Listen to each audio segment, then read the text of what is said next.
You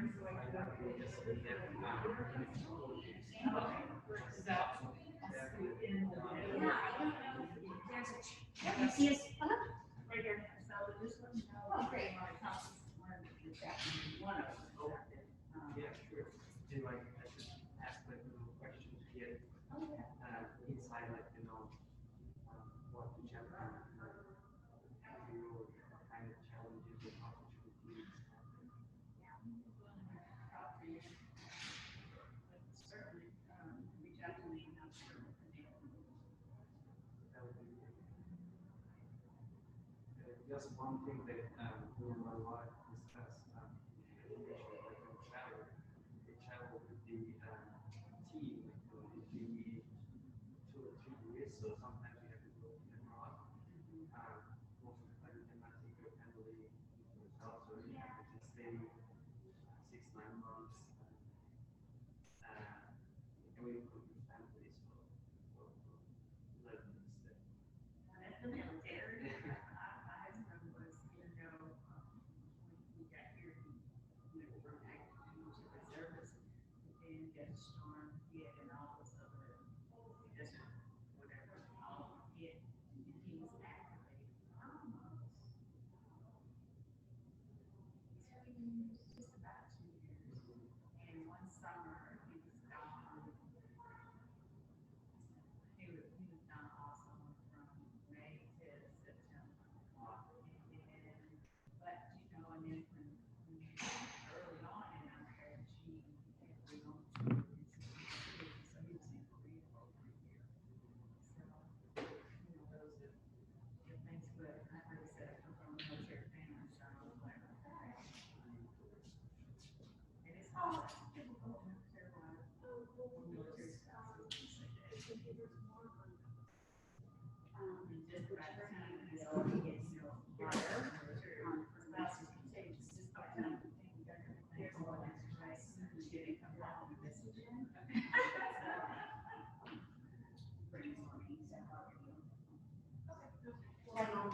I think that we're live and recording. If you want to go ahead and kick us off. So we have this group here, and then we've got some friends online as well. Okay, so where's the speaker? They're here on my computer. Oh, okay.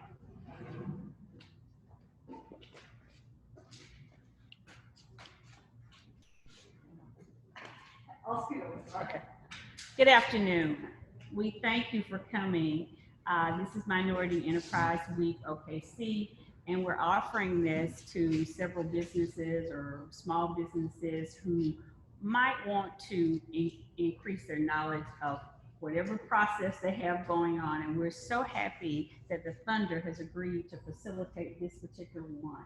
And this is Erin Lewis with OKC Thunder, and she will take us through this. And so we're just happy online and here present, and just glad to have you all here and hope you enjoy. And we will have feedback, the ability to feedback, so that we can make sure that we're accomplishing our goals. So thank you all. Yeah, absolutely. Well, thank you.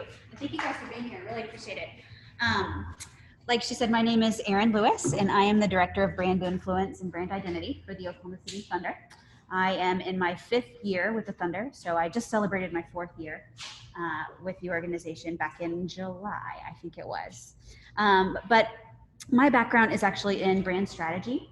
I, prior to coming to the Thunder organization, was at an advertising agency in Dallas called the Richards Group. And it's really there that I grew this passion for building and maintaining strong brands. And one thing that has always really fascinated me about people is just this idea of connection. And I've always been drawn to this line of work, this idea of strategically building brands, because you really have intentionality in connecting with people. And so I've always been so curious about why people are the way that they are. Why do they tick? Why do they make certain decisions? What drives behaviors and so forth? And so one thing that is a natural fit for me in this occupation is that I get to leverage this weird interest that I have in people and figure out how to connect them really deeply and meaningfully with brands. And so when the opportunity came to spend some time with you all today, I thought that that was a great place for us to start and for us to talk through this idea of how we connect with our consumers, our target audiences. Because oftentimes when we think about marketing and branding, people go straight to the exciting stuff and they skip over the basics. And to really, truly connect with your consumers and your target audience, you have to get the basics down. You have to start there. And again, it's oftentimes just so overlooked. And so much of what we do with the Thunder is just get back to the basics. We function from the basic principles, the basic tenets of building strong brands, and that informs everything that we do. And so much of what we do is driven by connecting with our audience, connecting with our fans in really meaningful ways. And I can stand up here for 3 hours and talk to you all about the different ways that we connect with people on a spectrum. I mean, from handwritten notes to our season ticket members to how we connect with people in the community via this initiative that you see, the shirts on your chairs, this vote initiative. Regardless of how we do it, we are driven by the desire to connect, because that is what is going to create a meaningful and very lasting, sustainable relationship between us and our brand. So I have an entire presentation and some activities, and we'll certainly get into it. But I do want to take a moment, since it's a smaller group here with us today.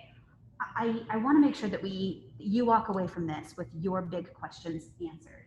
And so I thought it would be helpful for me if you all could give me some feedback up front about what it is you want to hear, and hopefully we can work some of that in our time together. And if not, we'll tackle some of it on the back end.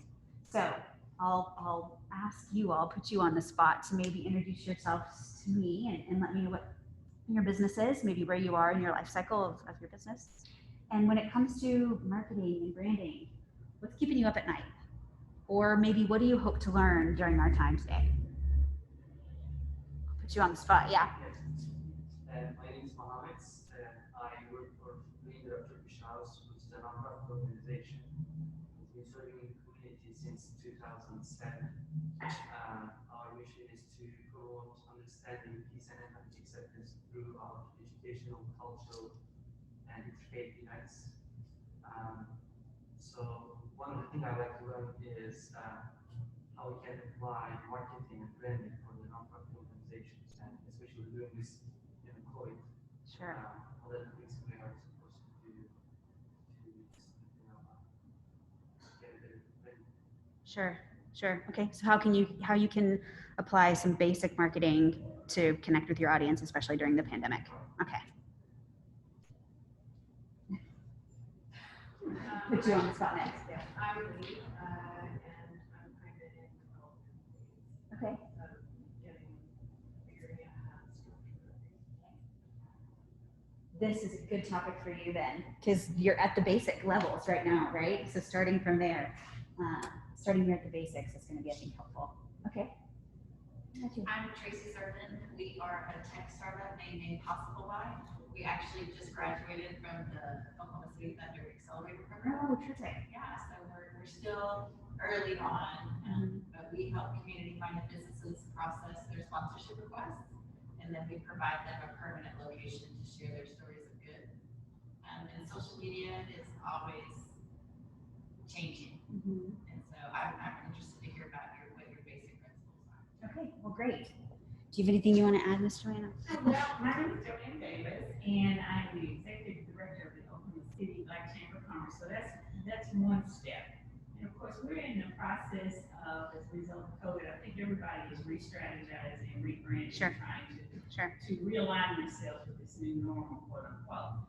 So as a 501c who survives our memberships, we're trying to ensure that we get that done and get members still engaged as a result of what's occurred nationwide. So that's on one end. I come from a background of 35 years in contract negotiations with the federal government. So now I've moved into my own little startup, which is a business consulting firm. And so of course I'm looking to how do I brand myself as a separate business owner and connect using those skill sets that I've had in the past and gained in the past to help facilitate whether it's a nonprofit or a for-profit business. Well, I'm so glad you said it the way that you did. You know, how do I brand myself? What's my personal brand?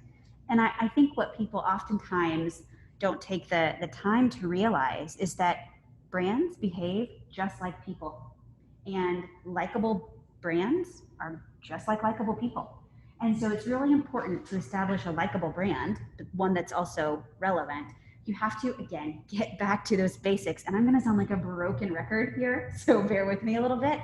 But I can't emphasize enough how important it is to get back to the basics. Once you've got some of these basic things down, you're going to be able to apply them to everything that you do. So whatever marketing and branding that you do, you'll certainly be able to apply them. But it will actually enable you to apply things consistently across everything, from the way that you implement new products in your business, to the way you hire people, to the way you communicate internally and build your culture. Once you have these basic things down, it's going to infiltrate everything you do. You're going to do that consistently. And consistency is one of the markers of a great sustainable brand. Every time someone comes into contact with you, they have the expectation, your brand, they have the expectation that you are going to stand for something and that you're going to deliver on that consistently. And inconsistency is going to break you. Consistency is going to make you. So it's really important to, again, get these things figured out early on so that we can be consistent and really meaningfully connect. So that was really helpful. Thank you. Like I said, we're gonna dig into each of these things further. Let's see, maybe. There we go. So I want to first introduce you to my friend Linda Richmond here. Is anybody in the room a 90s Saturday Night Live fan? Thank you. Thank you.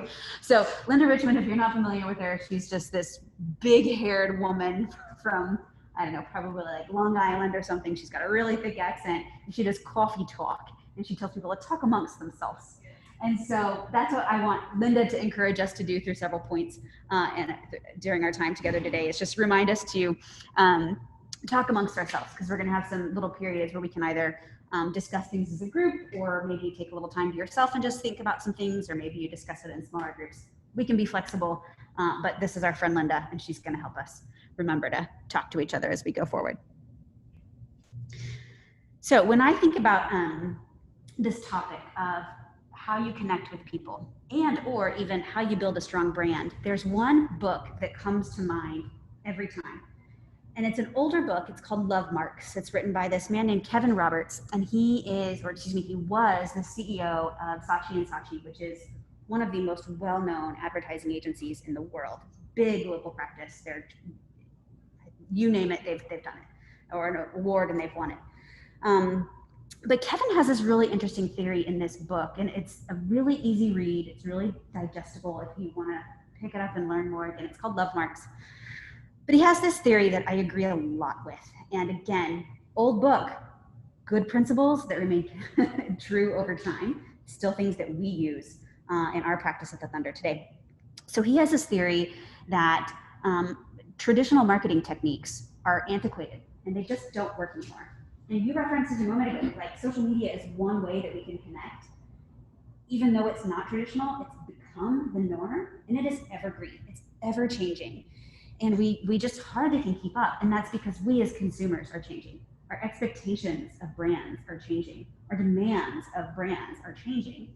And so he has this theory that just this old model of marketing is antiquated. But what he challenges is that rather than focusing on this box of marketing, that you just focus on creating a brand that people just can't live without. So he uses this model here.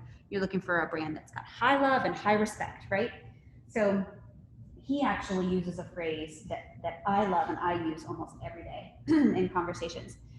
And he says that if you can create a love mark, if you can create a brand that people just can't live without, they will give you loyalty beyond reason. And that's what we strive for every day at the Thunder, is to create loyalty beyond reason through everything that we do. And again, here goes the broken record part. We get to loyalty because we found meaningful ways to connect with our audience, because we took the time to really get to know them. And that is key. You have to get to know your audience, and you have to understand what you stand for and how you can meaningfully sit in their lives to achieve that loyalty that really truly will last a lifetime. So I would be remiss if I didn't start with just a little branding 101. And so I'll ask the group this question. What is a brand? Because I'm going to use the word a billion times today. What is a brand? Your image. Okay. Anybody else? How much your brand, your word? Mm-hmm. Anybody else want to throw anything out?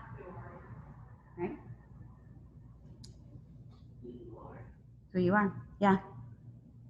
So contrary to what a lot of people might say, it's not any one of these things. It's not your company name. It's not the product itself. It's not your logo or a mascot. For us, it's not a team. It's not wins and losses. It's not who's playing on the court and how they're playing. It's not an ad campaign or a tagline or a slogan. It's not one of these things individually. A brand transcends the sum of its parts. A brand is bigger than just these things. See, a brand is this kind of theoretical thing by design, but it lives very tactically and tangibly in day-to-day realities. A brand is a promise. And again, likable brands behave like likable people. And one of the things that will frustrate us most as humans is when we come across someone who's very inconsistent, right? That's not someone we really want in our corner. We wouldn't want a brand in our corner that's inconsistent. And so when you create a promise, you do a little bit of everything that you've mentioned here. You determine who you are. What's your brand's DNA? What do you stand for? But then you take it even further and you say, how am I going to communicate? What tone am I going to use? What is my brand going to look like? Just like a person. How am I as a person going to behave? What hairstyle do I want? What style do I want to dress in? What vernacular do I want to use? Again, it's really easy when you start to think about a brand just like a person.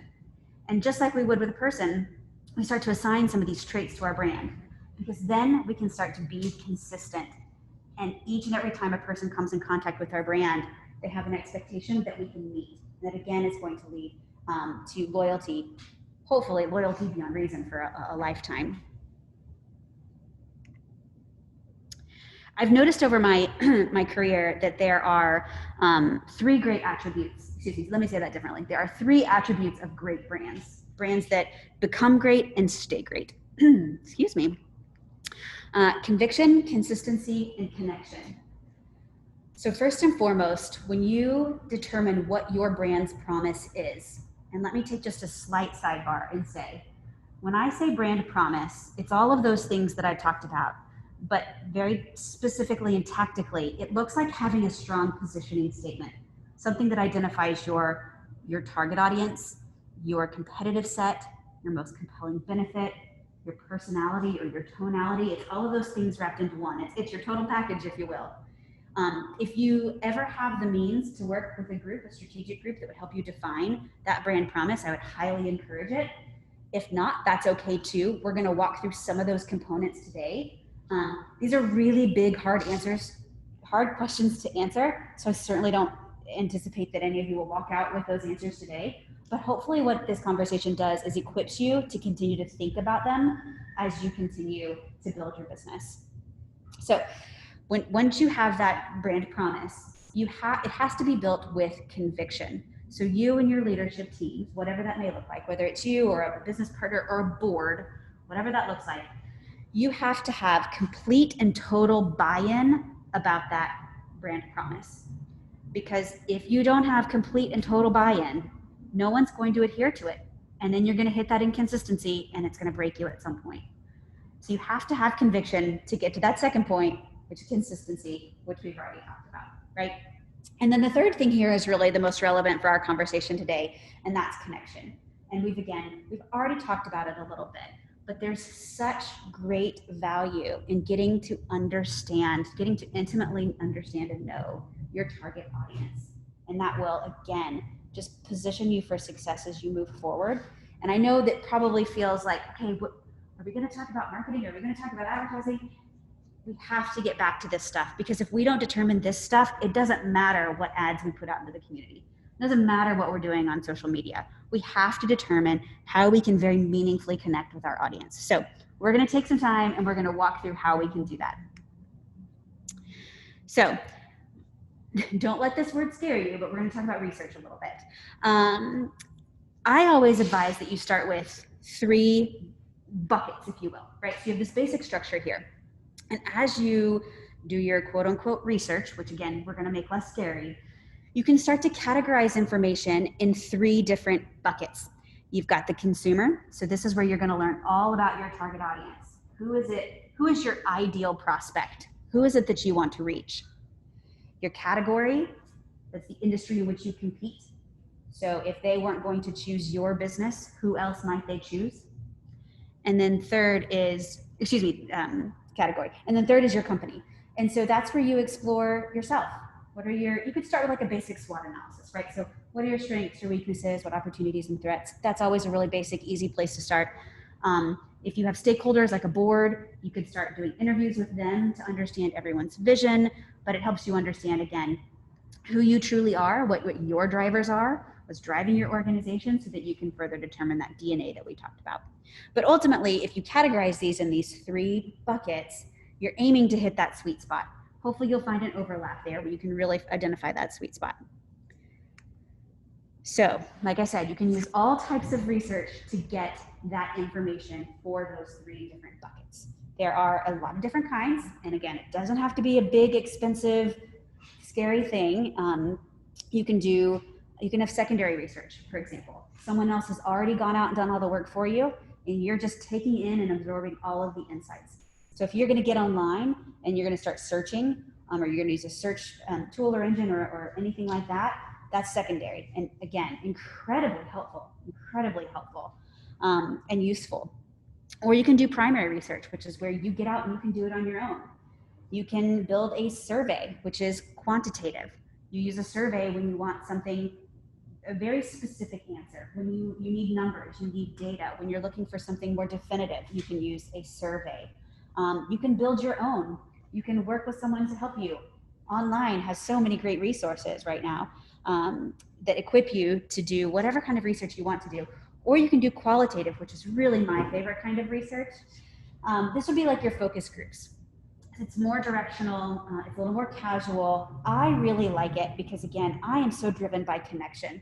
I want to sit with someone and I want to talk to them. And I want to see their face when they tell me something. I want to really understand where they're coming from. And I like qualitative research, whether it be focus groups or something a little more ethnographic in nature, because you really get to just let the conversation flow and you get to see where it will take you. One of my favorite ethnographic pieces of research that I did when I was at the agency in Dallas was for swan's down cake flour. Has anybody ever heard of cake flour? You have, I never had, but just so you're aware, cake flour is not just a regular type of flour. You're gonna keep me honest here. I think I remember this correctly. It is an extra fine flour that you use for more dense cakes like a pound cake, right? Like or an angel food cake. Got it, I remember.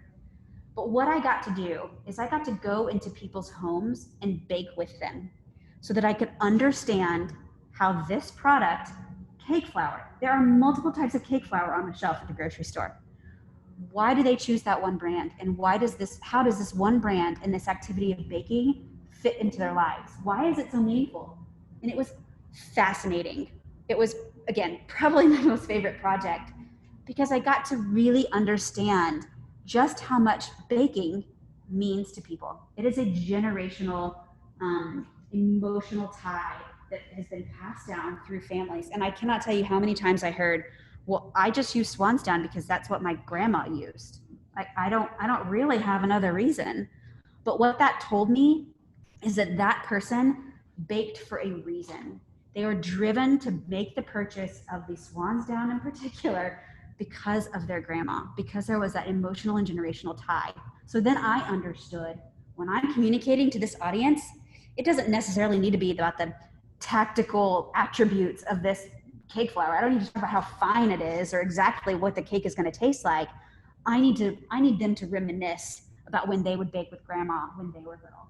So qualitative can be really fun in my opinion.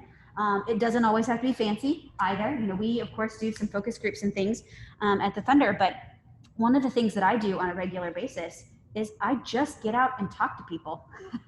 I can't tell you how many times on a game night you'll just find me circling the concourse, just watching and observing how our brand interacts, or excuse me, let me say that differently, how our brand fits into these people's lives, what the experience means to them. There's so much that you could tell just by observing someone. We will sit down and experience a game with season ticket members. You know, I'll go to our sales side and say, hey, I'm thinking about this one thing. Who do you know, because they know them so well, who do you know that would be good for me to sit and talk to? Just go find them on a game night and, you know, buy them a beer and just sit and talk to them. And it does, so this idea of research, qualitative especially, does not have to be difficult. You can observe people online even, right? You can observe the way that they're commenting on your Facebook posts, or you can experience the way that they're interacting with each other and really think through what they're saying. So I encourage you all, at the very least, to just constantly keep your eyes open to your audience and what you can learn about them through whatever the interaction, whether it be more formalized or whether it be more casual.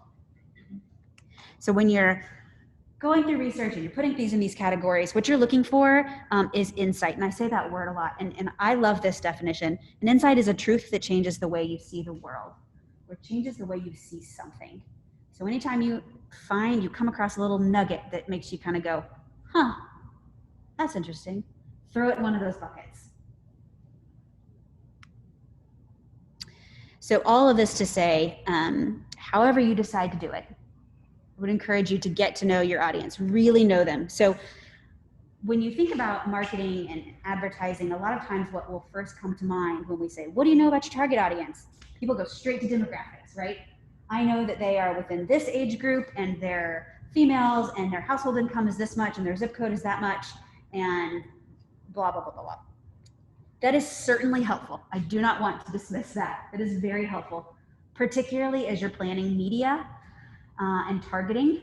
I tend to like the softer metrics. I tend to want to understand what are people's needs, motivations, desires. I want to understand how my brand fits in their life. What does it mean to them to be a Thunder fan? What does it mean to them, not only when they walk into the arena on a game night, but what does it mean to them in their day-to-day lives? You chose a Thunder mask to show up here today, both of you. That means something, right? Like you've made that conscious choice. So our brand is an everyday, is infiltrated sort of every day in people's lives. And I want to understand why. Why is that?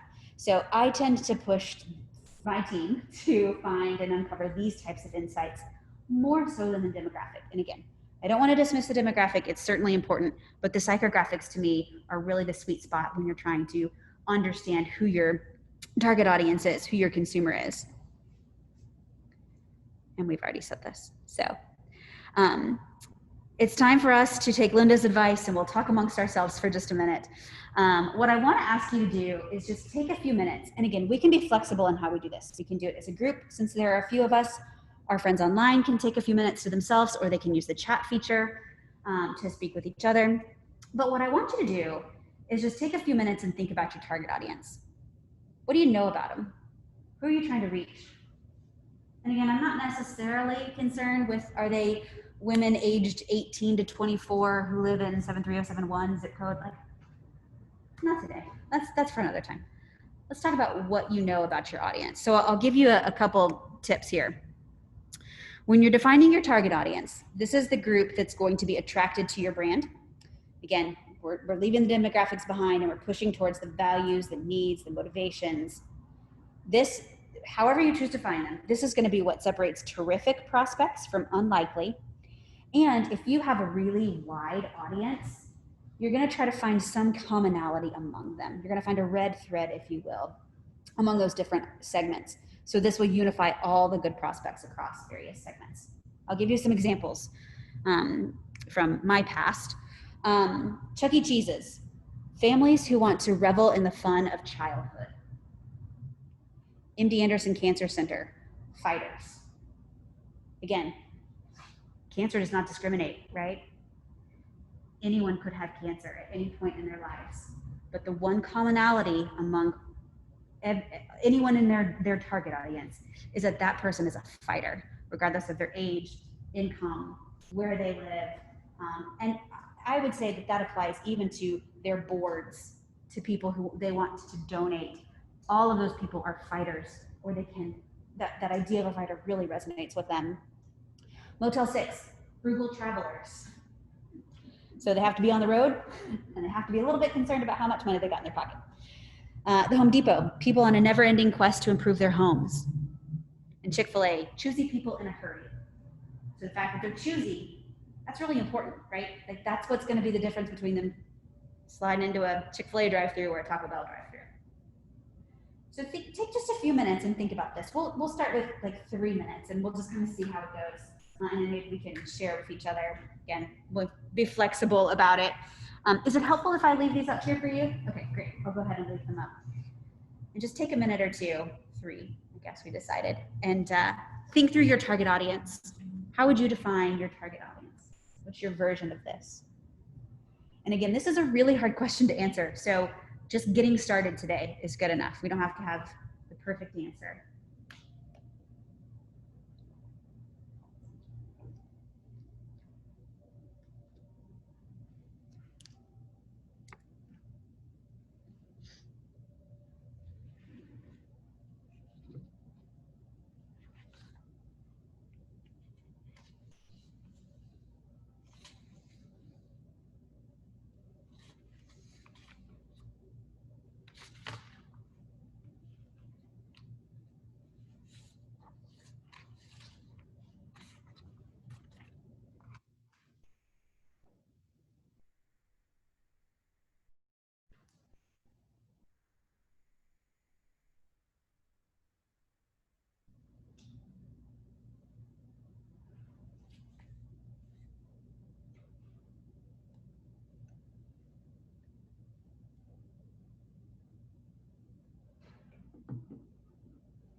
It's hard, isn't it?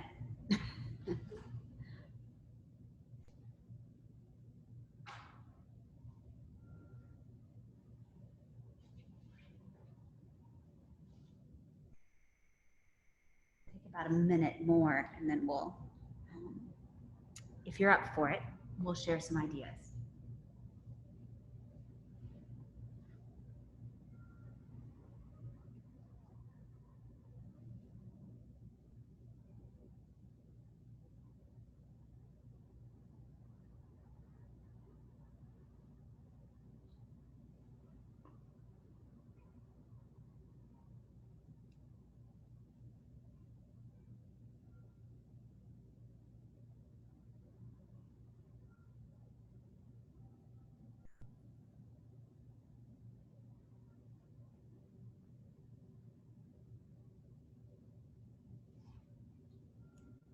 Anyone willing to share how they've defined their target audience? Or if you even don't feel like you have a definition like this, maybe if you've just identified a few little insights that are going to be helpful for you to determine. Let's hear it. I say our target group define as open-hearted to open-minded people, because we offer classes, events, try to bring people together from different backgrounds, different ethnicity, and they will be interacting with people of other faiths, other colors, ethnicities. So they have to be open-minded in order to come to these meetings or these events, to be able to just get to know one another and eliminate their biases or prejudice or hatred. You know what I really like about that, and for those who maybe couldn't hear, our friends online, he said people who are open-hearted and open-minded. And I think that's so interesting because you can unpack it. There's so many different layers there, but it is also, it does, let's see if we can go back. It does this last point here. It identifies all the good prospects against across segments, right? So it doesn't matter what segment, quote unquote, segment they fall in, as long as they have that one shared commonality, they're going to be a good prospect for you and your brand.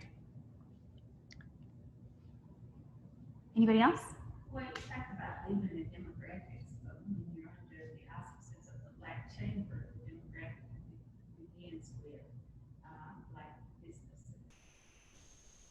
And our focus of target audience is to ensure their sustainability and maintainability. So my target audience are Black businesses.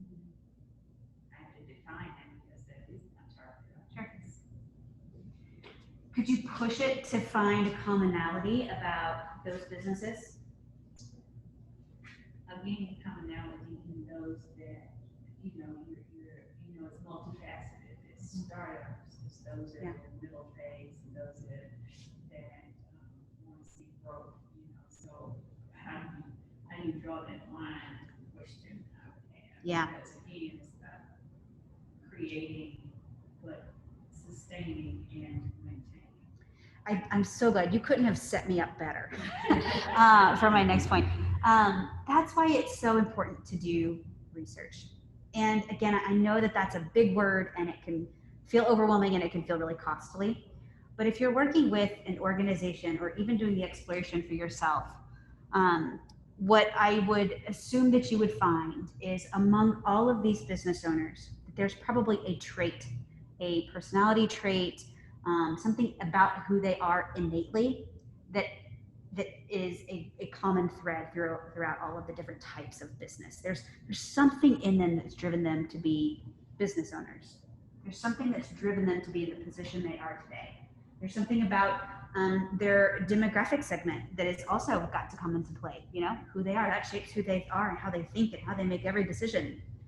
So you got to really push down the line to find that commonality or that red thread between what may seem like a unidentifiable spectrum of audiences.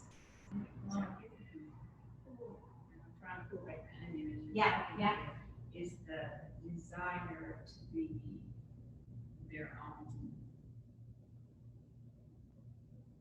person in business, their own, to own, not to work for somebody else. That's so good. Mm-hmm. That's so good. Cool. No, that's so good.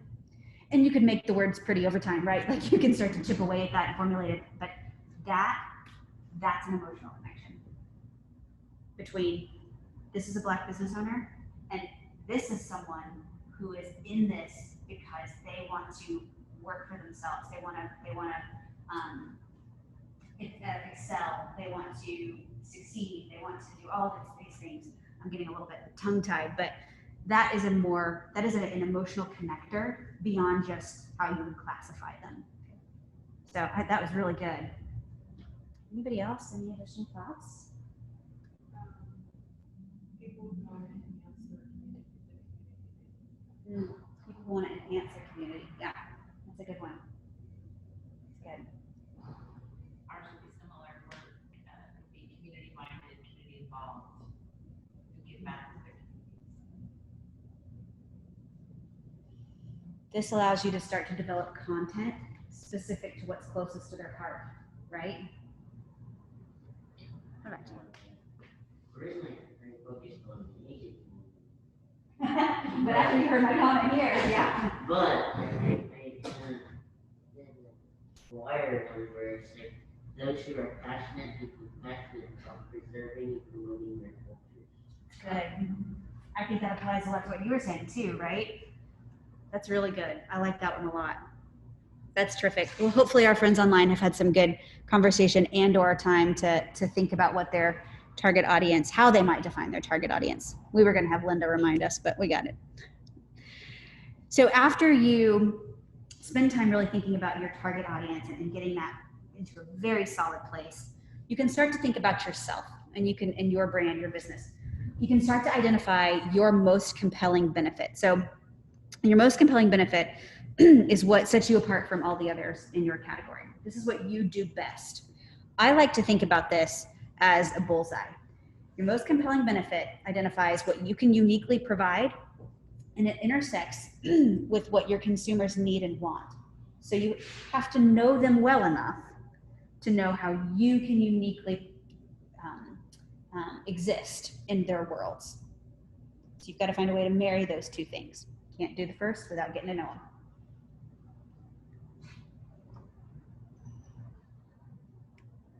So I know that was really fast, but we're going to talk again.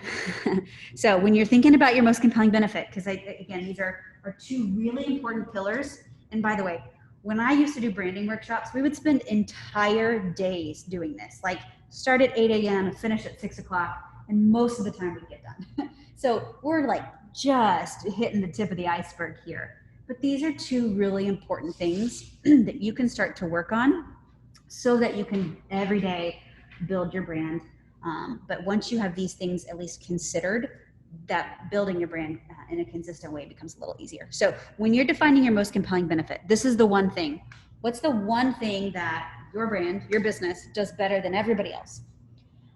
It should be appealing and motivating to your target audience. And again, you can answer that because you know what's motivating and appealing to your target audience now. It should differentiate you from the competition. It should be strong enough to attract prospects, and it should be relevant to the target. I'll give you some examples. And this is another one we're going to like peel the layers of the onion back. Motel 6, always the lowest price of any national chain. That is a very, very rational, compelling benefit. It works. It works for frugal people though, right? If someone's frugal, they don't necessarily want the most flowery benefit. They're looking for a low price. MD Anderson Cancer Center offers the best hope for survival. HEB, which if you're not familiar, it's a grocery chain in Texas. HEB helps you feel like a hero to your family. Swansdown Cake Flour guarantees that first bite smile. So as I said, it's going to be another one of those exercises where you have to really push yourself to peel back the layers. And you can almost start with, I'll throw some marker here. You can almost start with like a laddering up exercise, right? So take Swansdown Cake Flour. The very bottom, cake flour.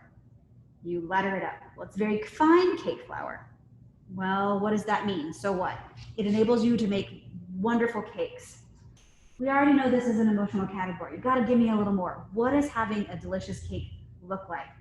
For me, it's important that I'm loving and serving my family, and so I want to make sure that every time somebody bites into my cake, they're going to smile, and they're going to know it was made with love, and it's going to mean something to them that I took the time to bake a cake for them. So I know not that every time I choose Swansdown cake flour that I'm just going to get a really good flour. When I choose Swansdown cake flour, it's going to guarantee that first bite smile. So you can kind of ladder things up, if you will. Again, I think it's probably helpful. This is more helpful than our friend Linda. So I'll leave this up and just challenge you to take another 2 or 3 minutes and think about your most compelling benefit and what that is for your organization.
Anybody want to share? You stumped. It is a hard one. It is. And again, this is something that usually takes hours in a room full of people to determine. So don't feel pressure to have the right answer.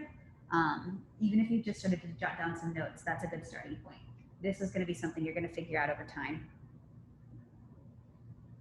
So if we use the ladder, our two benefits, we save business time with their sponsorship requests, but then we also share their stories of community impact. And we said that we make their good loud. So the bottom ladder is making their good loud. They connect to the community, which increases consumer trust, which brings them more business, which increase their profits, which then they can give more away and they can do more good. I like that a lot. I like that a lot. And piggyback, that's what I said, connection to community, from community to customers, from customers. And of course, to profit, but then circle back around, because from that, within the community, there's a face of success for those in the community. So it's almost like a full circle on that. Yeah. Because then at that point, their success is seen by kids and the ability to own businesses and formulate a connection to the community. So it's like around. It's a full circle on for me in terms of what I'm trying to do. Yeah, yeah. Absolutely. But what you've done is you've taken what could have been a very rational example and given it meaning. You could have just said, well, we're the chamber, we connect them to other people. No, you do so much more than that. You know, it's so much more meaningful. So again, it's not an easy exercise to do, but it's a really worthwhile one. Because if you can't answer this question about yourself, then people won't know why to choose you over anyone else in your category. Okay, we'll move on to the last point here on this list. If I can get my computer to cooperate. So the last thing that will really be helpful for you, and especially as you think about how you communicate consistently, is to identify your brand's personality. As I said at the beginning, I like to think about, in all that I do, a brand just like I think about a human. And so some people call it a personality, some people call it tonality. I prefer personality because I like to connect 3 to 4 human characteristics or traits to your brand. So think about the examples here, Chick-fil-A and Southwest and Apple. What your brand personality does is it is going to attract your audience because, again, you know them well enough to know what they're going to be drawn to, what's going to resonate with them. But it also is going to differentiate you from your competitors in your category. So take these examples, Southwest, Chick-fil-A, and Apple. They all have very similar competitors. Southwest, American Airlines, both planes. But the way that Southwest operates, their tone of voice, their brand's personality, from the first interaction to the moment you step off the plane, is so unique and so different. And it's very consistent in everything that they do. And I don't mean necessarily every point of communication. And this is an important point. I literally mean everything that they do. Their brand personality is strong from the moment and consistent from the moment you interact with them when you buy your ticket online, when you interact with a flight attendant. They all have an understanding as brand ambassadors how they're supposed to behave. They're allowed to have a little fun on the flight, and they're going to do just that. Their uniforms and down to the way that they ask you to deboard the plane. I mean, everything is going to be so uniquely them. And Chick-fil-A is a lot the same way, right? It's a very unique brand. You could choose a chicken sandwich at a lot of places. You could go to Kentucky Fried Chicken, or you could go now to Popeyes as a chicken sandwich. But there's something about that Chick-fil-A experience that, again, is infiltrating every single thing that they do. Their brand personality, that's the reason they say "my pleasure" at the window. It's because they understand as brand ambassadors their role in living out every day that brand consistently. So before before we move on and start to talk about one other thing, I just want to mention, because again, I know this idea of creating a brand promise or doing some research can feel intimidating and overwhelming. And I've found there are two really good tricks, especially in a place like Oklahoma City and with access to Norman and Stillwater, not far, like we have them. I would encourage you, if you are intimidated and you think, gosh, I can't do that research. Number one, all you need to do is be able to carry on a conversation. That's really all it is. If it still doesn't feel comfortable for you, or you want the added help, but you think, gosh, I don't have the resources to go out and work with an organization, an agency, or a vendor to do research, I would encourage you to look at some of the local universities. I know the most about OU, so I'll use that as an example. The Gaylord College actually has a student-led and run advertising agency called Lindsay and Asp, and they are a full-service agency. They have every discipline that you would find at an ad agency. So they have strategy and creative and media and PR, and they are students, and so they are hungry for the experience. So I believe that they are monetized so that for a small fee you can work with them. It would be, I would assume, a little more cost effective than working with maybe a local agency. Although we have some really terrific agencies here locally, that may be an option for you. I also know and have worked with several professors who are looking for real life brands for their students' capstone classes. And again, they will do everything. I was just working with a professor at OU on a capstone project, and the students did everything from their research. They presented their insights and their findings, and then they presented how they would tackle it creatively and with a media plan and a PR plan, and it was a full marketing plan from start to finish, from insight to deliverable. And there are some universities who would ask you to pay a small fee. There were others who wouldn't. And there are professors who are just looking for little one-offs for a class here or there, but they're constantly looking for real life experience for their students, real brands. And so I would really encourage you, if you have a connection at one of those universities, to use it, because it's a great way to get some of the work that you may not feel like you have the skill set to do. So I always like to throw that out there because, again, I think it's really helpful. So again, I know that we've really just skimmed the surface here. But again, I hope that these are things that you can walk away continuing to think about, and then you can start to implement and execute against. But if you're still thinking, okay, that's helpful and that's great, but I still want something even more tactical, even more practical and tangible, I wanted to share some just basic steps or basic tenets, if you will, of advertising. So the next couple of slides had a lot of information on them. I figured out of anything, they may be the ones that you wanted me to send out afterward as a follow-up. So I included a lot of information on each of the different slides. So bear with me here. There are 4 things that you need to do, 4 basic steps for success when you're thinking about advertising. So again, these are going to require you to go home and do a little bit of homework. But number 1, identify your media objectives. Now, they should fit into your overall business objectives. So you have to ask yourselves, what do I want to achieve with my advertising? Is it to increase my total number of orders by X percent year over year? Just as an example, what are you really looking to achieve?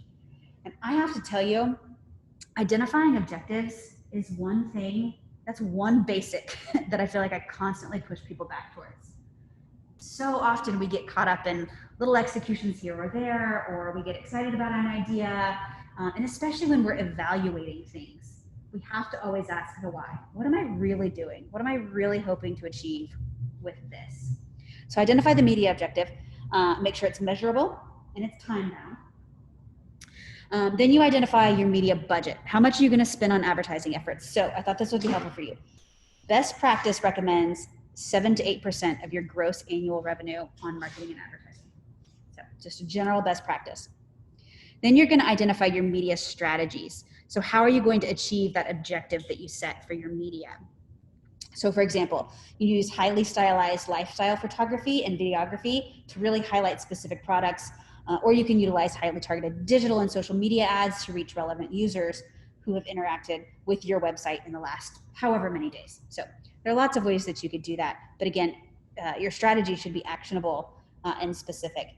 And then 4th, identify your tactics. So what advertising platforms are you going to use to achieve these strategies and reach your target audience? So when you're identifying the tactics, you really have to think through that consumer funnel. Is everyone familiar with the consumer conversion funnel? I have an example of it here on the next slide, just in case, but you have to be aware of it and understand it and how each advertising media fits into it. So you have this funnel. It starts with awareness and it goes all the way down to conversion. You have to figure out what media platforms you want to use at each of these different stages. So this is the consumer funnel basics, if you will. Your media tactics can fall within multiple stages of the funnel, and they all work together to move the audience down, to move the audience through that funnel, ultimately down to conversion, which could mean different things for each of your business, right? You could even replace that with loyalty at a certain point. You always just want to push people down the funnel. So for example, you can use TV ads for general awareness to speak to a broad audience and use it as a way to educate through storytelling. So what I've done here is I've included a little key down at the bottom and then included some icons throughout so you can understand for awareness, these are the best media platforms and tactics to achieve that particular goal. But the other thing to keep in mind is that there are always users at various stages of the funnel. So it's really ideal to make sure you have tactics that cater to users at each stage. So for example, I might subscribe to your email, which means I'm engaging with you, but I've never made a purchase. So I've never hit that conversion point. I'm aware of your brand, educated on what you do or what you sell, or what service you provide, and I've taken action to engage.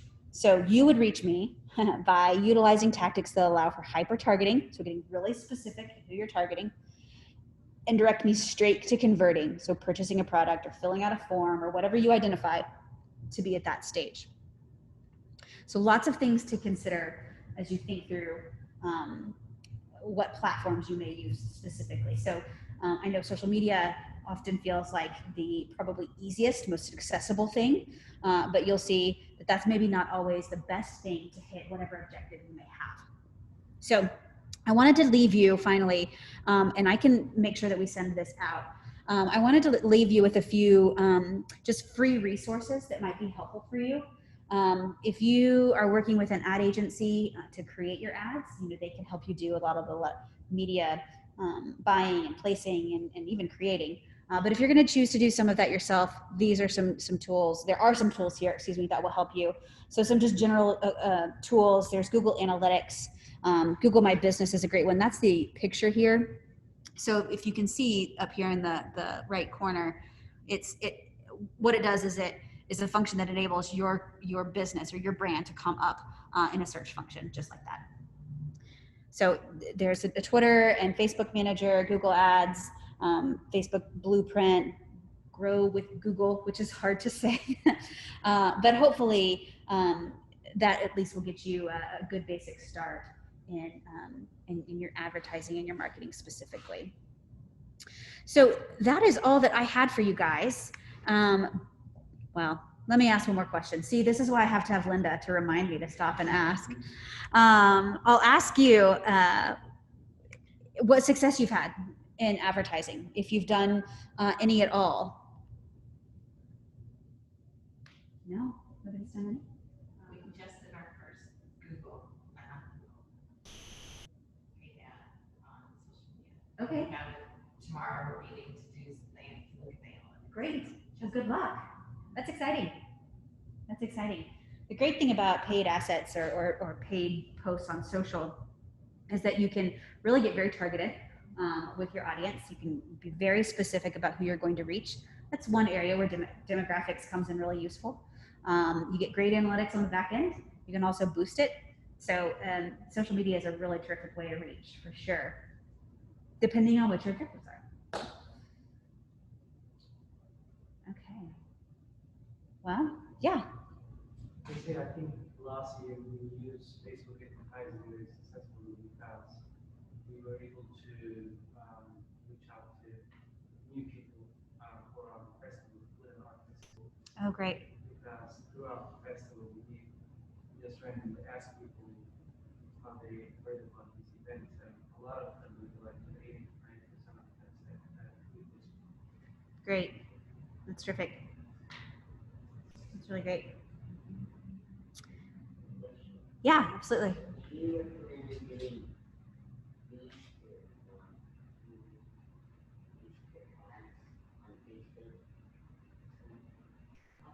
It can certainly be helpful.